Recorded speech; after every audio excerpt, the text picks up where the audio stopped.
2019 और 2014 वाले आंकड़े हैं कि 2019 के आंकड़े बिहार और उत्तर प्रदेश के कैसे जातियों को इंटैक्ट करने में कामयाब रही बीजेपी, और अब तो 2024 में राम मंदिर में दर्शन पूजन भी शुरू हो जाएगा और यही बातें क्या ज्यादा चुभ रही हैं। जल्दी से इस पर मैं आपकी टिप्पणी ले लेती हूं, उसके बाद बाकी मेहमानों के पास जाऊंगी।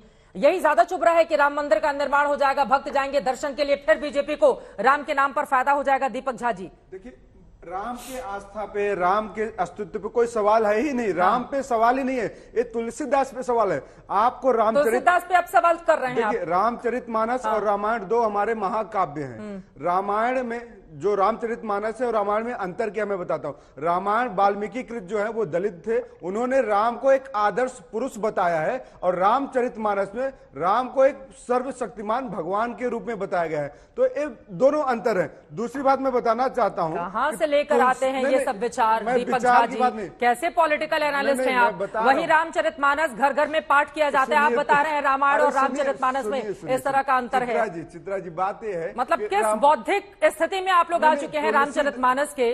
उसे तुलसीदास ने जाति का विरोध किया था, क्यों नहीं पढ़ते हैं उनके बाकी के चौपाइयों और दोहों को आप? तुलसीदास जी कोई भगवान तो नहीं थे, एक कवि थे, उन्होंने राम की महिमा पॉलिटिक्स कर रहे हैं ना। मतलब बीजेपी के वोट बैंक में सेंधमारी की कोशिश है ना दीपक झा जी? तुलसीदास ने एक चौपाई लिखा है, पूजय विप्र सकल गुणहीना, पूजय शूद्र गुण ज्ञान प्रवीणा। मतलब अगर विप्र गुणहीन है तो भी उसकी पूजा करो, और शूद्र गुणहीन है और तो उसकी तो पूजा नहीं करेंगे, लेकिन अगर ज्ञान से प्रवीण है तो भी उसकी पूजा मत करो। ज्ञान कितना कम है मैं आपको बता देती हूँ। एक सेकंड, पॉलिटिक्स पर रहते हैं, ठीक है। तुलसीदास जी ने यह भी लिखा है, धूत कहे अवधूत कहे, राजपूत कहे जुलाहा रहे कोई, काहू की बेटी से बेटा न ब्याहब, काहू की जाति पे गारब न सो। ये भी तो उन्होंने कहा है ना, जाति पर कुठाराघात है ये। एक ही व्यक्ति को आप दो चश्मे से नहीं देख सकते। नहीं दीपक झा जी, संगीत रागी जी आपकी बात का जवाब देंगे, लेकिन देखिए जाति गिनने से किस तरह से मिलेंगे वोट, जरा उसके बारे में दर्शकों को हम समझा देते हैं, उसके बाद हम आपके पास लौटेंगे।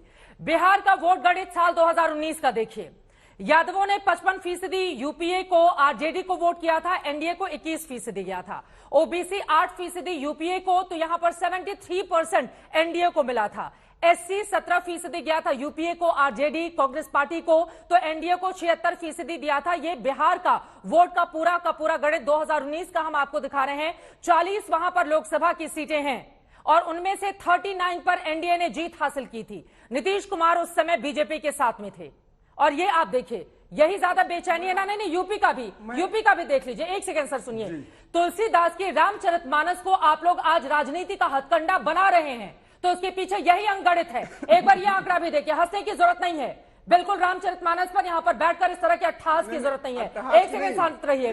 यूपी का वोट गणित सुनिए, मेरी बात पहले। यूपी का वोट गणित देखिए, यूपीए को यादवों ने 60% दिया था, और ये यूपी का महागठबंधन को 23% यादव। मुझे लग रहा है कि यहां पर एनडीए और महागठबंधन की बात होगी, यूपीए गलत लिखा हुआ है। प्लीज इसको ठीक कराइए अगर मैं सही हूं तो। यहां पर कुछ समझ में नहीं आ रहा, मैं बता देती हूं आपको। 2019 का आंकड़ा मेरे पास इस वक्त लिखा हुआ है। उत्तर प्रदेश का देखिए, बीजेपी को 82%, 82% ब्राह्मण ने वोट किया था, 6% महागठबंधन को 2019 में, जिसमें मायावती और अखिलेश यादव साथ में थे। राजपूत 89% बीजेपी को वोट करता है, 7% महागठबंधन को। जाट 91% वोट करता है, 7% महागठबंधन को। अपर कास्ट बाकी के अदर्स को ले लें, 84% करता है, 10% महागठबंधन को, बहन मायावती और अखिलेश यादव जिसमें साथ थे।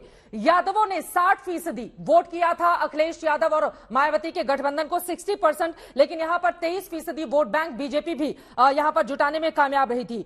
कुर्मी कोयरी 80% गया था बीजेपी के पक्ष में, 14% महागठबंधन के। जाटव जो बहन जी की पार्टी को वोट करता है, जाटवों ने यहां पर एक बड़ी आबादी 75% महागठबंधन को वोट करती है, मायावती को और अखिलेश यादव को, जबकि बहुत छोटी सी आबादी यहां पर वोट करती है 17% ही बीजेपी को।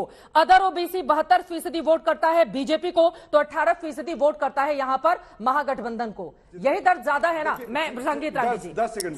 चित्रा जी, तो क्या आप ये कहते हैं कि भाजपा जातिगत राजनीति नहीं करती? अरे मैं यहाँ पर सर्टिफिकेट देने किसी को नहीं बैठी हूँ ना। मैं तो आपको आंकड़ा, चूंकि आप रामचरितमानस को आधार बना रहे हैं ना, आप बीजेपी को लीजिए निशाने पर। कौन मना कर रहा है? रामचरितमानस की बात, रामचरितमानस को जाति में बांटकर अपनी अपनी गंदी राजनीति चमकाने की क्या कोशिश की जा रही है संगीत राज बात कर रहे हैं ठीक है सर, सब आपका विवेक कितना है समझ में आ गया मुझे। लिखा है ढोल गंवार सूत्र प्रश्न लिखा है, तो उस पर आप चर्चा करेंगे। पूरा क्या किस संदर्भ में कहा गया है? ढोल गंवार किसने लिखा है, किस संदर्भ में किया, कौन से संदर्भ में कहा गया है, कौन से संदर्भ में कहा गया है दीपक झा? नहीं संदर्भ बताइए, गलत व्याख्या नहीं, संदर्भ बताइए। नरेंद्र मोदी पर मत जाइए, आप बताइए रामचरितमानस में किस संदर्भ में ये व्याख्या की गई है? आप ये बताइए ना कि गलत आप लोग जानकारी देते हैं दर्शकों को और वैमनस्य फैलाने की कोशिश कर रहे हैं।